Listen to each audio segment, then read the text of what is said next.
Today I've been thinking about my kids and just like the past 4 years of my life and some of the things that my children have had to go through as a result of a divorce, and it's been a pretty crazy process.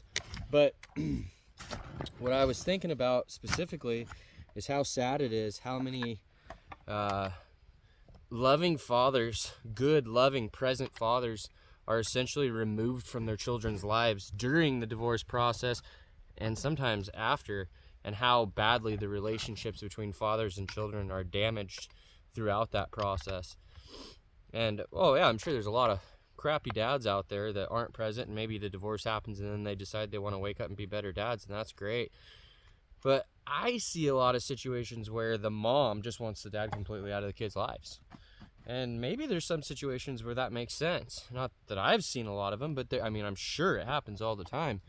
I know me personally, I went through a situation where I fought through 3 years of what felt like a living hell at times, to be honest, and spent well over $100,000 in legal and attorney fees, some of which I'm still paying on, just to be able to continue to be a part of my children's lives. Their mother was insistent that I was not capable of being a father and I should not be a part of their lives, other than I think she said that some supervised visits would be appropriate, and that'd be about it.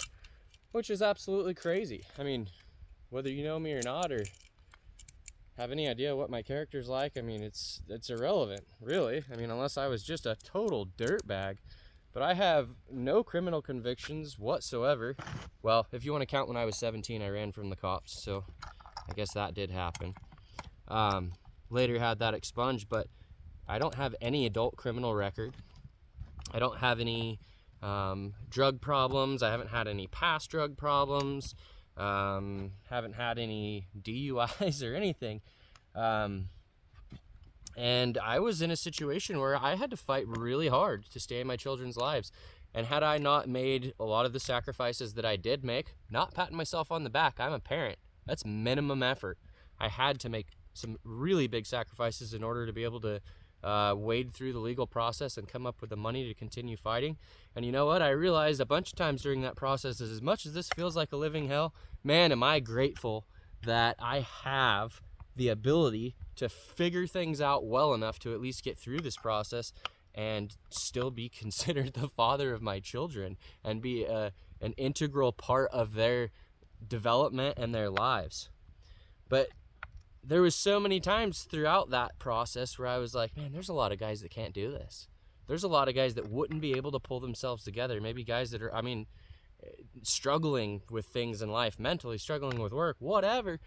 And then you exacerbate it by, essentially taking their children away from them, taking away their parental rights, even if it's just for a period of time while things are being determined. And not everybody can handle that. And not every dad makes the right choice in the interest of the child, and not every dad has the ability to do that. And I'm not making excuses for other dads out there. I'm just saying that sometimes people have problems, and there's not always a happy ending to these situations, but it's just sad. And I just want there to be awareness for the fact that there's a lot of really good dads out there that really love their kids that probably give up on being a dad, not because they're a piece of shit, not because they don't love their kids, not because they don't want to be present in their children's lives, but because they just can't get through the process.